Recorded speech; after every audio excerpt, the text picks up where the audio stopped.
Well, hello everybody. Welcome to this Wednesday afternoon in Michigan. A little bit cooler today, but still t-shirt weather. Had a little bit of rain, kind of settled things down a bit, but at least it's relatively warm. So Brenda's with me today. We're actually bringing a load of stuff out because we're in the process of moving here, and so she's just pulling her vehicle over to the garage across the road. So she'll be joining me shortly. We'll put some food out, and then I've got some things to share with you. Both good news and a little bad news, or frustrating news, I guess I should say. So I will pass that on to you here shortly.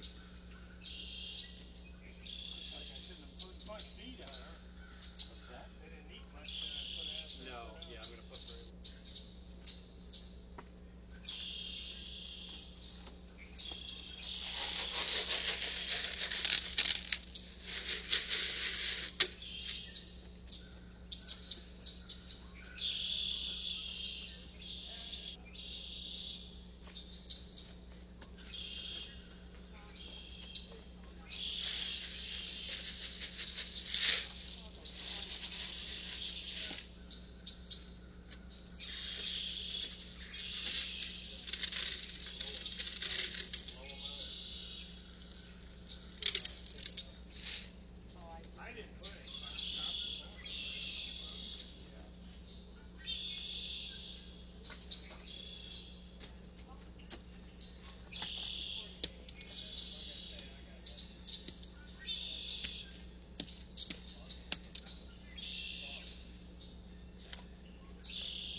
All right, I think we're in pretty good shape.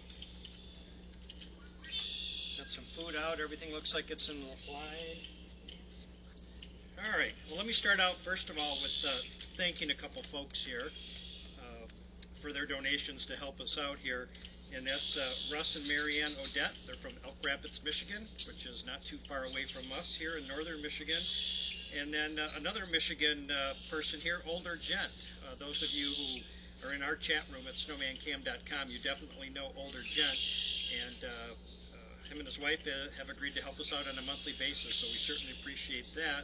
And also, Older Gent passed on some information that his wife is having some medical issues, pretty serious too. So we are going to add both of them to our prayer list, and we're hoping those of you of faith out there that you would be willing to do that too. We'd appreciate it. Okay, I guess I'll start out with the frustrating news. First of all, I'll begin by saying, those of you who have known me for a long time, and those of you friends and family who know me all my life, know that I'm very pro law enforcement, always have been. In fact, my family members couldn't believe that I did not go into law enforcement. I've always supported them. In my career now as a county commissioner, I have supported law enforcement completely. I know the tough job they have, sometimes a thankless job, and sometimes, frankly, a very dangerous job. So I certainly couldn't appreciate a group of folks more than law enforcement. That being said, I'm having an issue right now actually with law enforcement from the Department of Natural Resources. And I'm sure those of you who've known me for a long time right now are going, oh, great, now what? Because you were with me through this the first time 9 years ago. And at that time, they decided they were going to prosecute me for, at that time, we were feeding birds. And they didn't like that idea because deer were coming in and eating. So from that, ultimately, after a very long court battle, the courts found in our favor. The state attorney general got involved and dropped all the charges against me, apologized, and then the state legislature took action and changed the law so people could feed birds without fear of prosecution. And that's been going along just great for 9 years. And there's a lot of other details that I'm not necessarily going to share at this point, but they may have to come out again. But the DNR has decided that I've been putting too much food out. I should say some at the DNR. By no means is this a broad brush. I still support the DNR. I'm an advocate of it. I think the current director is doing a phenomenal job, and there's a lot of great people there, good hearts. Definitely have the welfare of wildlife and our natural resources, but there are some that have an agenda, and I don't know why. So anyway, so they told me that they're going to decide tomorrow. They've sought prosecution. They tried to go to my particular county here, but there's a conflict of interest because I'm chairman of the board of our county, and so they were looking at taking it to another county, and they said they're gonna make that final decision tomorrow. And I could have waited. Maybe this would have gone away, but frankly, I'm really tired of this. I thought we were done with this. For 9 solid years, I've been doing exactly this after the law has been changed. And for some reason, it's not the fact that we're feeding, they just felt that we were putting too much out. So anyway, what we're going to do until this gets settled, because you know me, you know our love for the wildlife here, I'm not going to take this laying down. If they do decide to prosecute, we will go full bore back into this again, and it probably will get ugly again. And a lot of people start taking sides, and really nothing good comes out of it, unfortunately. But so in the meantime, what we're going to do, we're still going to put the same amount of food out every day. Although, if you've noticed, we've been backing up somewhat, or backing down somewhat, because we just needed to get them through the worst part. We saved a lot of deer from starving this year, and I think a lot of you saw that. But so this time of the year, the grass is starting to green up. They don't need as much help, so we were going to back down anyways. But what they want to see is no more than 2 gallons put out at a time. As soon as that's gone, we can put another 2 gallons out. So in essence, we can still put the same amount out. But the problem is we're going to have to come out here probably 10 or 15 times a day to do it. And it depends on the wildlife. If they're not coming in and eating it, well then obviously we won't be back to put it out. But it's going to cause some great inconvenience for Brenda and I, for Danny, who's been a great help, for Todd. It's going to be frustrating. So I just want to let people know the feeding will go on, and we're going to try and comply. Look at It's really funny right now. There's a chipmunk that is. He's like, what? He's just kind of sticking his head out, looking at us. So, what do you mean? What do you mean less food? It's really kind of cute. I wish you could see it, but he's just watching us with a look on his face.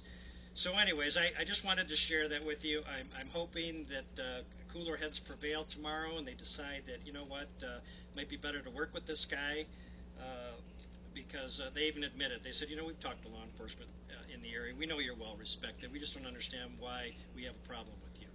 So, and I don't understand it either. So, especially when we're both trying to do the same thing here. We're concerned about the welfare. Brenda and I attended last night an hour-and-a-half meeting with the DNR that they put on a presentation of the health issues in deer around the state. Thankfully, we have no health issues with our deer around here. We have a very strong, very healthy herd.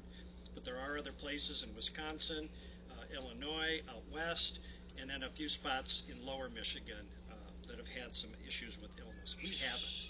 And I'm not saying it's because of us. I'm just saying we've got a great habitat for them.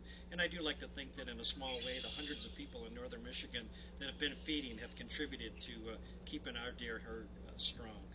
So that's probably all I have to share with you on that. I'll keep you posted. Maybe tomorrow I'll have some good news.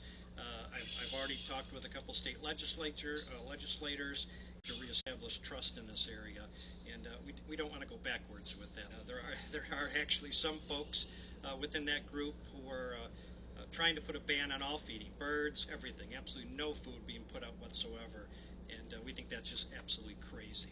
So, but again, you got all kinds of folks out there with different ideas, but for the most part, cooler heads. Posted on that. So that's on my website, snowmancam.com. There's a little link there that said stories about the bird feeding case.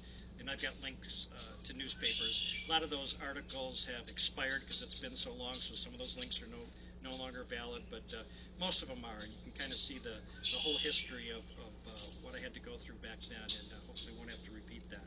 So welcome to the new people that did join our YouTube page. Thank you for pushing us over that goal. We have 765 people in there. I was hoping to be to 750. So we just threw out another goal of 1,000, and I think if we get 1,000, by the end of the month, I'll quit pushing it. I guess it's just that 1,000 person magic number we're looking to fulfill. So if you like doing YouTube, feel free to subscribe to us. And thank you to the people that joined us on Facebook too. We've had a number of new people that have come in there, so welcome. I'm sure you're enjoying it, especially the fans group.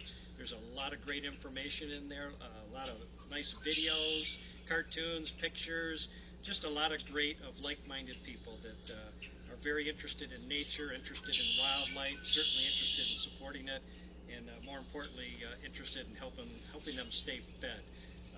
I don't think we're at a point anymore where we have to worry about starvation. That's the good news. That is the good news. But we'll continue to do some basic supplemental feeding too throughout the summer, and if nothing else, just to attract some in for viewing. The porcupines will be with us all summer. Oh, I know the other bit of good news I wanted to share with you. I had some folks from Ohio contact me, and they were willing to donate 40 bushels of corn on the cob. And they said it's all dried, it'll last for a long time, and just wanted to make sure I had a way to deal with it. And it actually would come here in a hopper, which is what they loaded on at the farm, and then they would dump it. So I wish now we would have been saving bags. We'd get rid of dozens of bags every week, but Danny's got some, we've got some, I think they've got some. So I don't know, maybe we'll have a little party set up one day on a nice day. It's going to probably happen within the next few weeks, and get some folks here, and we'll bag this stuff up and get it all put away. And once it's like that and it's all dried, we can store it for a long, long time. And I know the porcupines would be happy knowing that they would have a steady diet of corn on the cob. I'm sure you can see the chipmunk. He's come out of the tube now, and he's enjoying some of the sunflower seeds that have fallen on the ground. So I guess it's not too bad. We had 2 or 3 good news and 1 frustrating news, which I've got full confidence that we will resolve it to most people's satisfaction. All right, anything else we want to share? No. We have 2 vehicles filled up with boxes. Like I mentioned before, we're moving back in this. We could be back in this house as soon as 2 weeks, and we've got a lot of stuff to move. So you're going to hear a little bit of activity, a little bit of kind of banging around, but I tell you, I lived in this house for many, many years, and the wildlife, after a while, they don't care, if we're here. So they'll still be coming in. So that's all I have. Let's get back to work before the rain is coming. We can feel it, and we're going to try and get unloaded before that. So hope wherever you're watching us at from around the world that you're warm, safe, dry, and comfortable. I guess I almost don't need to do the warm part anymore now that it is getting. I just hope that your climate is comfortable where you're at, and that you're in good health.